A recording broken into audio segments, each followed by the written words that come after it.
Hey, welcome everybody. This is Stephen Howard, and welcome to the Strong Women and the Power of Humany podcast. And we have a special guest today. Adriana is going to introduce her in just a moment. But to set the stage for today's podcast, we're going to talk about AI. AI is in the headlines everywhere, it seems. It's all about productivity and efficiency, but it's also about fear, people fearing AI. And is it going to cost jobs? And how do we use AI so that it doesn't cost jobs? How do we upskill?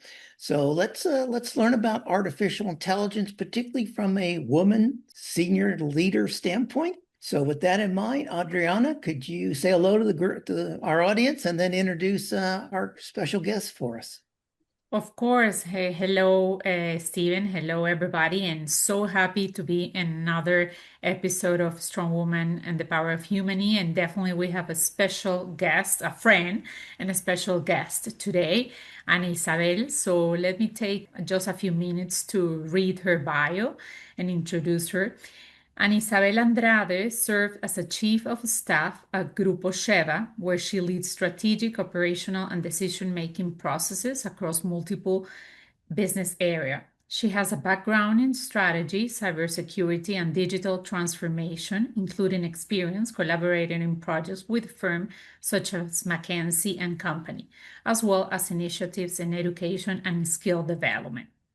During her career, she has focused on simplifying complexity, supporting high-level decision-making, and creating structured in fast-paced environments. Today, she integrates tools like artificial intelligence to bring clarity into her professional and personal life while exploring a more conscious and balanced way of living. So, hello, Ana. Very happy to have you here with us today. Thank you, Adri. Thank you, Stephen. For me, it's a pleasure and an honor to be here today. You bring simplicity to complexity. I need to talk to you. My life is so complex. How can you make my life more simple? Let's use AI. I do use Let's try. Yeah. No, I I think remember. everything is about a structure and how you build things. You know, I think that's the part, and somehow we are lost in how we start building concepts, companies, and everywhere. It's difficult to bring everyone on board on what you have in mind. So I think that's the first step, the structure you build. No, and you know what, Annie, definitely, because I mean, as Stephen just mentioned, fear, many people still, have fear about AI. And I can tell you about my personal, some personal story, because I think the first time when I started using AI, it's like a few months ago when, I was like having some hormonal problem in my perimenopause stage of life. And then I decide to ask AI about a few questions about my hormones and all this stage of my life. And it was funny because, give me a lot of nice and scientific information. So since Mhm. then, I feel more comfortable like using AI for not professional, I mean for personal life. And we'll be talking during this podcast about that. So yeah, I just wanted to share with you guys about that a small detail about AI in my life. Yeah, of course, of course. I think that it's an amazing support, but well, we'll get into it. And yeah, just to jump to the first question, Annie, is AI only for professional use? Can it help women in their personal life? Can you tell us a little bit more about this? Well, I would like to start talking about the fears we have, and it's something that happens. It's like we're living on a third industrial revolution, and it's obviously it's gonna cause fear, but we need to adapt to this new way of working, of doing things. The other day I was reading a meme that says, I want AI to do my laundry, not to do my work, no? And I think that's kind of where we're moving. I think that operational things are amazing, and on technical use or professional use, AI it's great, but it also can help to give us another perspective and to be like a bouncer wall for us in terms of our personal life. I see many people like posting on social media on the trends no, to develop the image on your hobbies, or develop a picture of yourself and your partner as Mario Bros. There are many things that are going on. So it's where we can explore a lot of creativity and a lot of different things. And now things are easier for us. And I think that it's not only as a professional, but also in your daily life. For example, one way I use it a lot, I have a chat with ChatGPT. I use ChatGPT more often. And I have a chat with it as a therapist. Okay. And sometimes when I feel like overwhelmed and with all my emotions running in a leadership job, you're not able to vent out with everyone. You need to keep yourself and to teach through the example. So I think that's amazing, because sometimes I'm overwhelmed. I don't know how to answer an email. I don't know how to give feedback to an employee, or to vent my frustration. And there's where I go. In a minute, I can let everything out and understand what I'm feeling. And I think that's amazing, because if we use it as a proper tool for every part of our life with a criteria, that's also super important, because AI can make mistakes. And it's a disclaimer that all the platforms have. But I think that if we use it in a way that it could help us in our daily life, not only the professional life, it's amazing. And it can bring you like another way of thinking. And it's not because it does the work of thinking, but it gives you, like I said, about bouncing walls. And then you can create these structures and bring ideas down that could be easier to communicate to your team, or to your family, or to your spouse, or to everyone in your life. So I think it can give you like a tool, like to filter better things, as you said, as you write, as you do. What do you That's the, think, Stephen? I think that's very interesting. Never thought of it as a therapist type tool for my emotional well-being. In fact, one of the things I do a lot of leadership coaching, and one of the things that concerns me, because I think almost half the people I coach are female, and I'm always worried about their burnout. I'm worried about the men as well, but really with the women seem to have what I call an invisible mental load. I mean, we don't see it. Guys kind of show it a bit more, I think, just, stereotypically, but women are bouncing work, they're bouncing decisions, they're bouncing emotional responsibilities. So can you delve a little bit deeper into how AI can be a support system like you just described that helps lighten that load, but most importantly, without disconnecting us from the human side? Are we going to become too reliant on AI? I mean, shouldn't we be talking to our friends and spouses about these issues rather than AI, or our colleagues? What do you think? Yeah, no, I totally agree that it could disconnect us. But I think that what I'm talking about is to have a pre-filter of the things you do. For example, for me, it's like putting a little wheels on your load. You have to carry, and you have problems, but it helps you to communicate on an assertive way, and work through your emotions before you communicate it.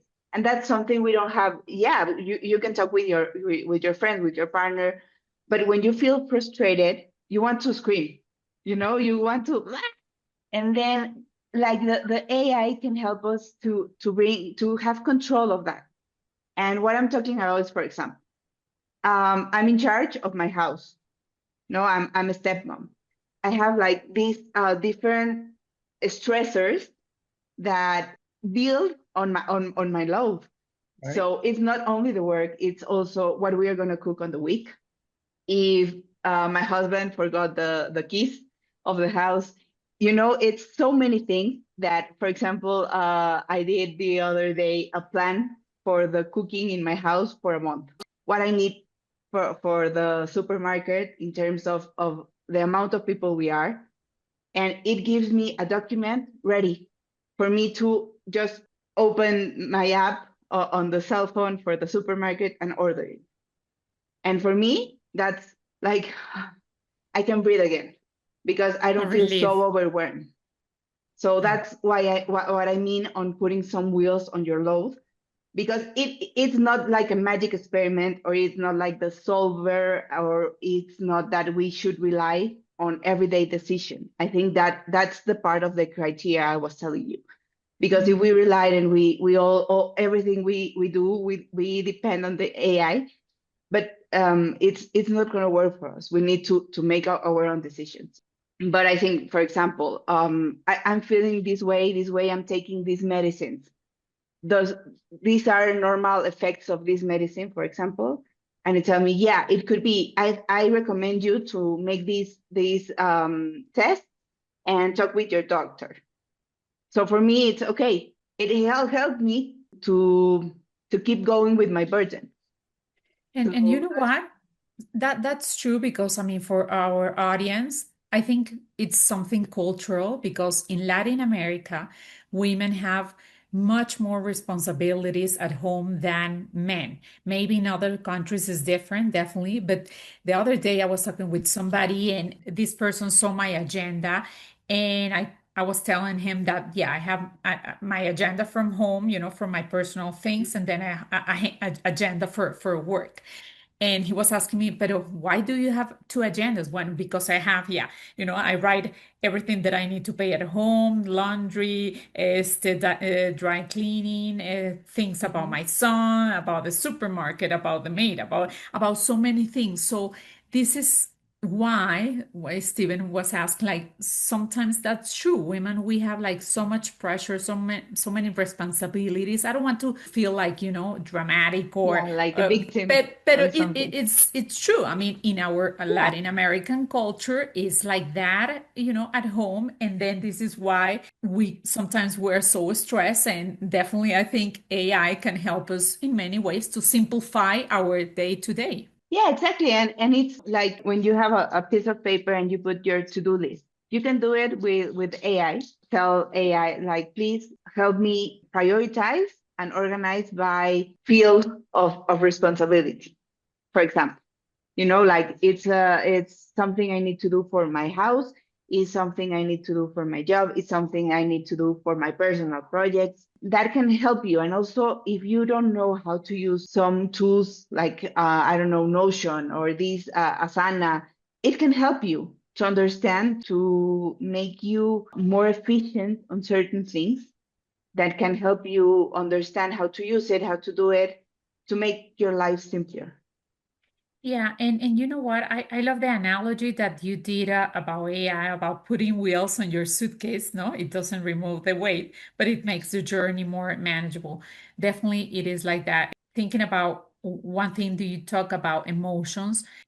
How can women start using AI with their mental health? Because we talk about emotions, how we can maybe, AI can help us to control emotions, but in general, more in the mental health, what do you think how AI can help us? Well, I think that it's like astrology or Enneagram or these tools that like help you to know yourself better. What I was telling you at the beginning, no, when you're able to bend with someone, that it won't judge you on terms or you don't feel bad about saying what you're thinking, what you're feeling. And because it's not like a permanent feeling, it's the moment that you feel that. I think that's how you can use it as a mental health tool. Like you can bend, you can organize your emotions, recognize what you're feeling, because sometimes we feel, as I said, overwhelmed. But it's not overwhelmed. We're angry, we are frustrated, we are sad because someone tell us something we were not prepared to hear. That's the magic. It's like a tool to know yourself better, and to have a mirror to understand yourself. That's how I see it. As I told you, I have my chat as a therapist, and the other day I had a conflict with my stepdaughter. I didn't know how to handle it because I didn't want to be rude. I felt frustrated. And when I started talking, because that's also something I can't speak with my partner, because it's something very delicate, and I don't want to hurt him, hurt her. It's something, and I had to wait 2 weeks for my next session with my psychologist. So how do I solve this? And I started typing, and ChatGPT gave me like a letter to implement some rules, house rules for everyone's feelings. And it was like 4 points, like everyone's emotion in this house matter. We need to repair what we do. It's not about saying, I'm sorry, but justifying why you did it, but to understand that the other person was hurt and try to repair that, to have a detail, to have a gesture that can repair this. So I thought that was amazing, because it also like made a design with little hearts, and it was super nice the way it put it, that we have it in our refrigerator. And I also think it's a way to build things that can help you in your daily life. And for me, it's something that it's like super hard to understand, because I'm learning how to do this, and she's learning how to have me in her life. And I think that's the part where you can have the support to understand how to act on certain situations that need, in that precise moment, a decision. And I think that's how you can start using it, like to ask little things. And as I said, it's also, you need to have a criteria, because it's not like, okay, do this and you're going to do that. You need to be certain about this and how you feel with that decision. But it's this mirror that can help you to understand how you're feeling, and if you do the next step, how are you gonna feel, or what would be the consequences of that decision? So I think that's kind of the way we can use it in our favor, to understand and to be able to process our emotions, because sometimes, and I think it's part of the hormones, or maybe the stars. No, for me, I'm a Cancer, and I'm super sensitive, Sensible. and intuitive, and everything, and sometimes for me it's super difficult to translate and to be practical, to take these decisions without my emotions like clouding my thinking. So I think that's part of what we can do on mental health. Steven, what do you think about two women talking about AI and emotions? I am about to open Chat GPT and say, how do I deal with two Latina women who are both cancers? Yeah. You can do it, maybe. You can do I'm the not sure how to exercise. proceed until AI tells me, because I know you're also a Cancer, Adriana. Yeah. So Okay. That's I'll let you why know we that. are friends. We understand each other. But the other thing, as Annie was talking, I kept visualizing. I could see Annie going to her computer and going to ChatGPT, and I could just imagine her stepdaughter going to her iPad and going, "How do I deal with my stepmother on this issue?" Maybe that happened I too. hope so. And hopefully, Yeah. ChatGPT gives them both the same answers. And sometimes the other day I was telling her, like, you should start using ChatGPT or AI and try to make a project for yourself. Like, if you do that, I will give you like a monthly pay for your advances. And you're like, okay. And she hasn't done anything, but I think it's a good practice for them to understand and to grow with it. Oh, Because as it's like people that do mechanics now. Annie, as you probably know, having seen the show, the earlier shows, we have a couple of special segments that we do in the middle of the show, and then we'll be back with you for a couple more questions. I love your insights, so I can't wait to hear some more insights about how you think AI should be used, but more specifically, how women can use AI for their personal and professional lives. So, okay, well, welcome. This is one of our regular segments on the Strong Women and Power of Humany podcast. And what we like to do is celebrate the women achievements and milestones that are coming up in the next few days and few weeks. So tomorrow is the birthday of jazz legend Ella Fitzgerald and also actress Renee Zellweger. April 27th, Coretta Scott King, the widow of Martin Luther King Jr.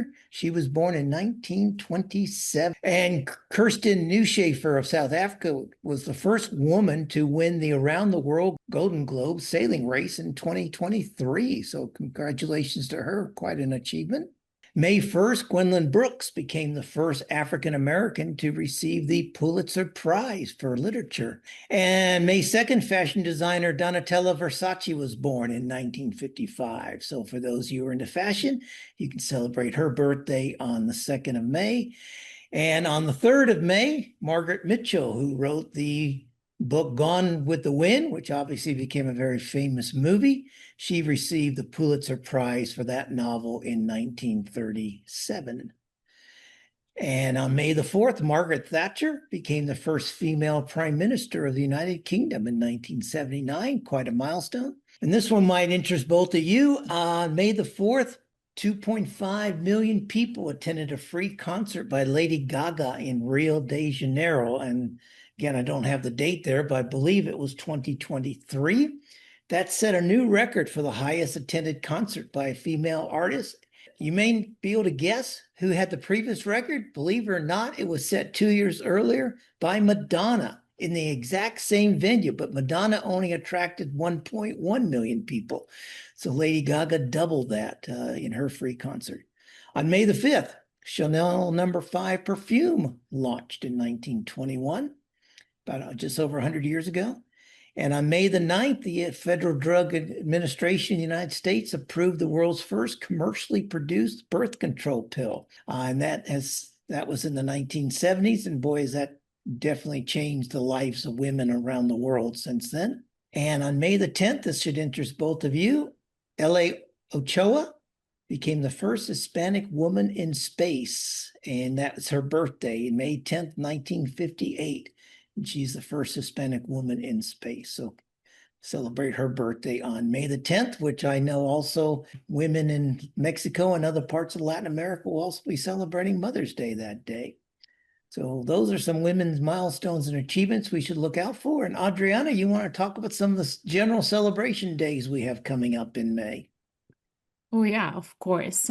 We have Mental Health Month on May, Women's Health Month, Get Cough Reading Month, Latino Book Month. So definitely I will celebrate that day for my books.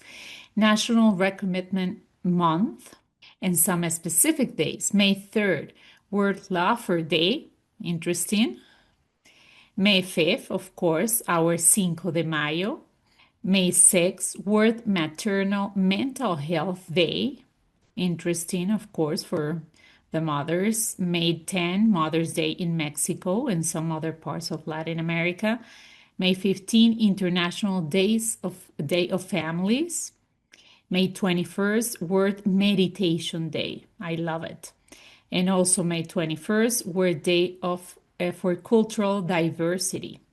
And May 25th, National Wine Day. Definitely I will do my celebration for that day because everybody knows that I love wine. So It's only in the US, Adriana. You'll have to come to the US on that day. I will. So then I will.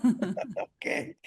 All right. Well, Adriana, you also, as usual, you brought 3 quotes to share with our audience. So here's the first quote, if you'd like to share these and maybe tell why they're important to you.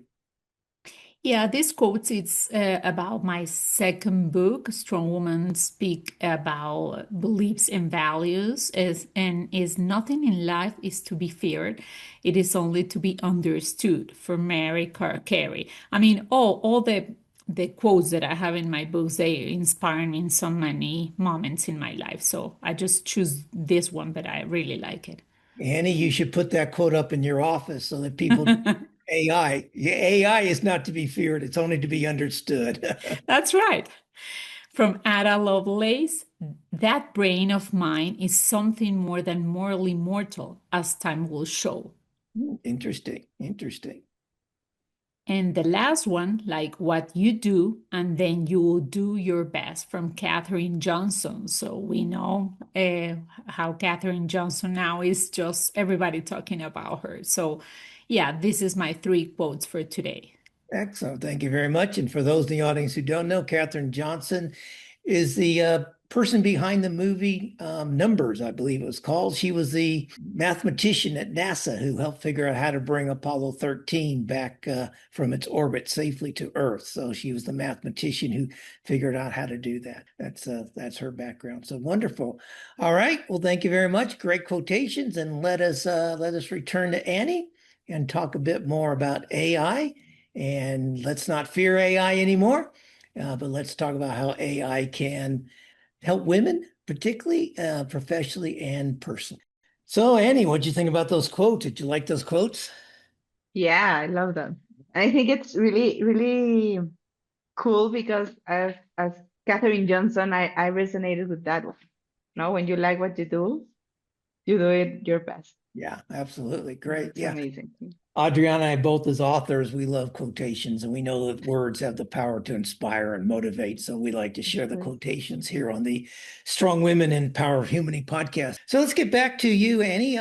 We've talked about, kind of glazed over a little bit and went into a little bit of depth on it, but there is this fear that relying on technology might take us away from our intuition and our emotional intelligence. And that's an important topic for me because emotional intelligence is a key element of humany and the humany mindset that I wrote about in my book. So, how do you see the relationship between AI and, say, intuition? And can they actually coexist? And can they strengthen each other?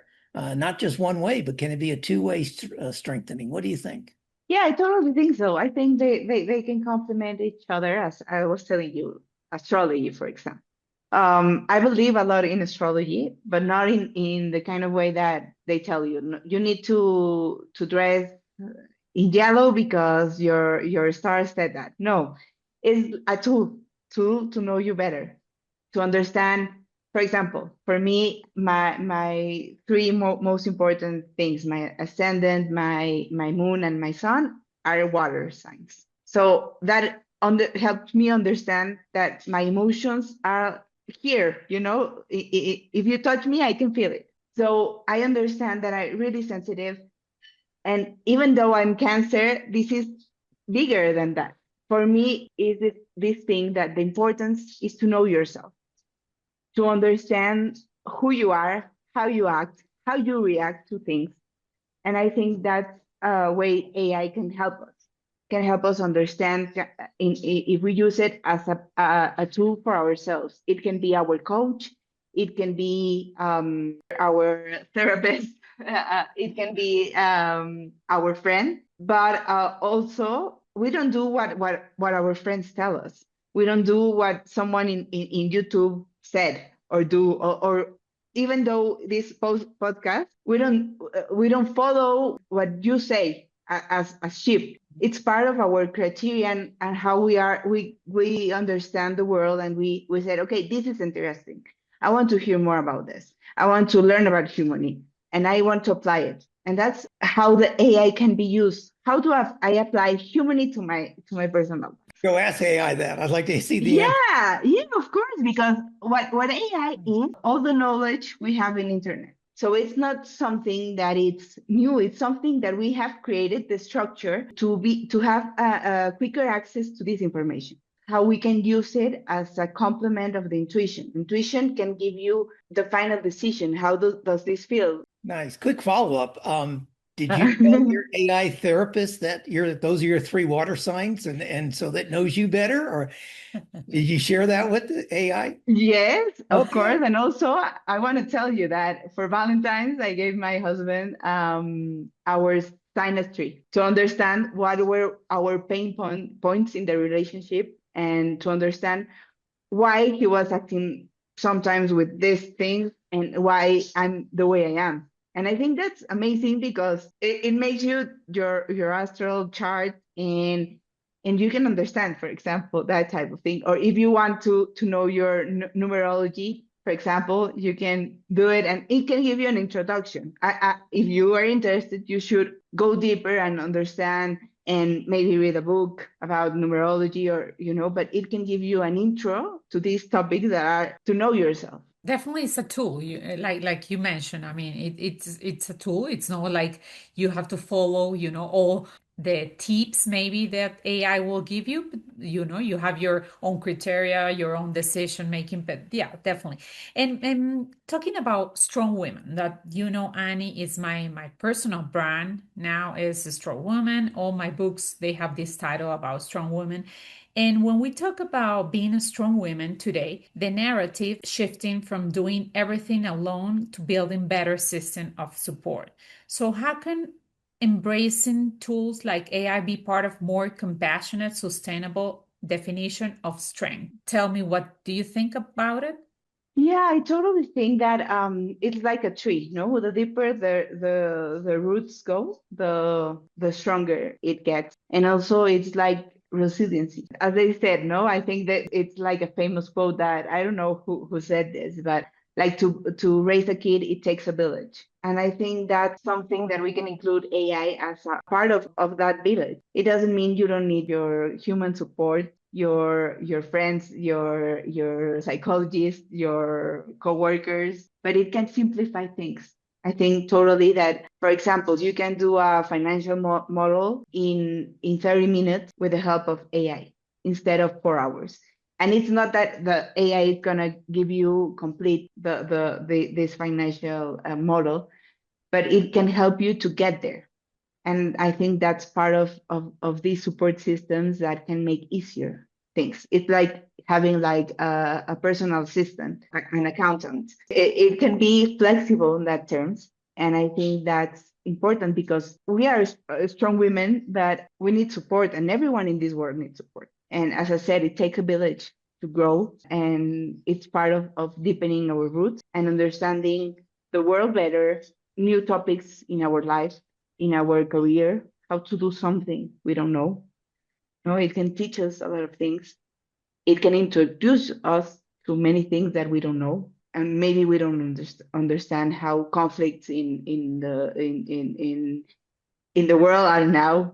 No, why are they fighting? What are the interests, the political interest backgrounds? I think there are many things that can support us, and it's like having a filter to get the information you really want, and not to have to skim. No, I think that's something that the AI can help to be also more compassionate with ourselves, Yeah. because now we have somewhere to put what everything that is on our head, and how to structure it better, to understand our adolescent kid, to know how to track better a period, for example, now that no, we have these hormonal changes. Everything can help us to understand better the world. That is how AI can make us more compassionate, more sustainable in this strength that we have to do this big burden, because we are moms, we have a house, and as you said, as Latinas, no, we need to address many things, and I think this is a part where AI can help us. AI make me feel happy because like I use a lot of AI for my personal projects with regarding to strong women. So always, when I try to find a strategy or some tips to some specific project about strong women, always AI remind me at the end, like, Adriana, this is what you should do. This is the tip. This is the three options. But remember, you are a strong woman, so you can do it. So, it's always remind me that, I mean, I know, but it's always, listen that, Yeah, exactly, that you're a and it strong empowers woman. you. Exactly. Yeah. Empowers me, definitely. So, Yeah, yeah. yeah, because it's like a support system that tell you you're not crazy, you're doing it well, and you can improve it this way. Yeah. And I think that's the cool part, because you don't feel dumb for asking. That's something that happens a lot on workplaces, as you said, Stephen. I think that we as leader, we are failing to understand that maybe we don't have a common sense that it's common. No, we have our own tools, our own structures that were built since we were kids, and it's different for everyone. Someone could have more, someone could have less, but we have to be empathetic to understand and to be able to work together in a workplace, in the world, in everything. That's the heart of humany. You've nailed Yeah. it there.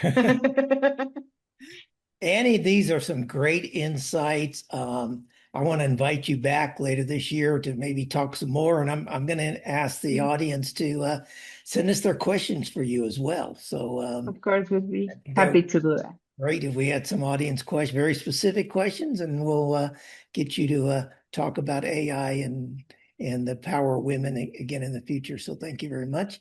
It's time for us to kind of wrap up. We always wrap up with some quotations. So, Annie, I'm going to ask you to read your quotation first, Adriana, and then myself. Then we'll come back to you for any closing comments that you have. All right. Vulnerability is not winning or losing. It's having the courage to show up and be seen when we have no control over the outcome. Vulnerability is not weakness. It's our greatest measure of courage. Brené Brown. Why is that quote so important to you, Annie?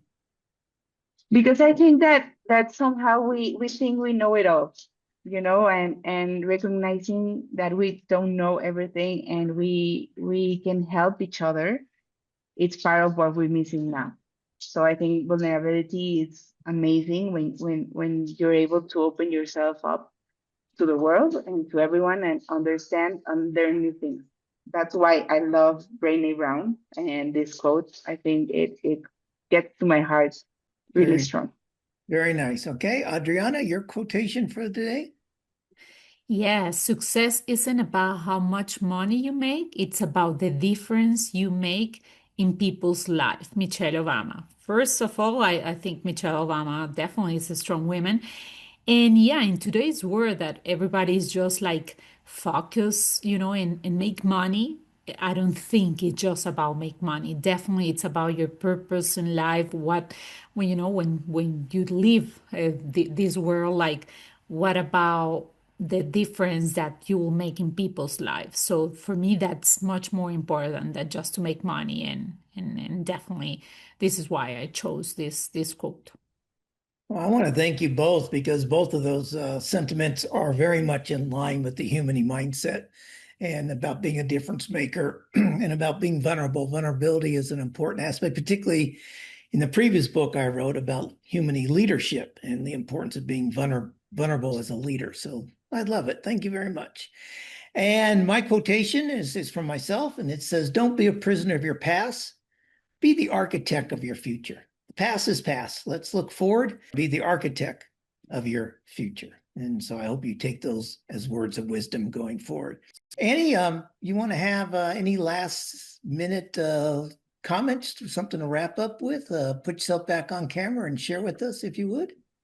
Yeah, of course. First of all, thank you very much for this space. I think it's amazing to talk about what I like, what I'm passionate about. And well, I hope our viewers think about exploring AI and understanding it better and using it as a tool to change an aspect, at least, of their lives. Thank you very much. Well, excellent. It's a pleasure having you. Adriana, last thoughts from you? No, definitely. I will continue using AI without fear at all. I will try to use AI as my therapist. Good advice from Annie. So thank you very much for all the viewers that will be able to see this podcast. We'll continue next month with talking about many important things in life for women and men. And thank you very much, Stephen, so for share this space with us. Well, my pleasure. I'm glad to be part of it. And I'm gonna use AI like Annie. I'm gonna load my recipes into it and have it do my shopping list, but I want it to actually do my shopping for me. I want it to go to the grocery store and do the payment and bring it back for me. But when AI gets to that standpoint, I'll be really, really happy. That would be amazing. Thank you, Annie. Great insights, great conversation. I really enjoyed it. We had a lot of fun. I hope the audience did as well. Passion is important to all three of us. And so we hope you pursue AI with some passion. And please reach out to Adriana. Her YouTube channel is all about Strong Women 2026.